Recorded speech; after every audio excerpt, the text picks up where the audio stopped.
सकाळी उठलोय, कॉफी पिलंय आणि मग नाश्ता करूक घेतलोय. माझ्या घरात छोटे छोटे डॉन रवतात.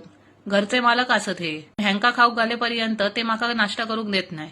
म्हणून हेंका आधी शांत केलंय आणि मग लागलंय नाश्त्याच्या तयारीक. आज नाश्त्याक केलंय ब्रेड ऑमलेट. नाश्ता केलो आणि मग गेलोय ऑफिसाक. दुपारच्या जेवणाक फोडणीचो भात केलोय. आता म्हणशात घोवाचे किती हाल करतोय. तर हाल नाहीत, रात्री स्पेशल मेनू करूचो असं, पावभाजी. मग संध्याकाळी पावभाजी करूक आधी भाजी शिजवून घेऊक कुकरमध्ये घातलोय. पण कुकर लहान असल्यामुळे 2 कुकरमध्ये भाजी शिजवूक ठेवलोय. आज घरातली शांतता कुकराक पण आवडाक नाही. म्हणून मी आणि घो कसे भांडतो ह्या त्यांनी शिट्यांच्या रूपात दाखवून दिल्याने. ह्यो पहिलो कुकर म्हणजे घो.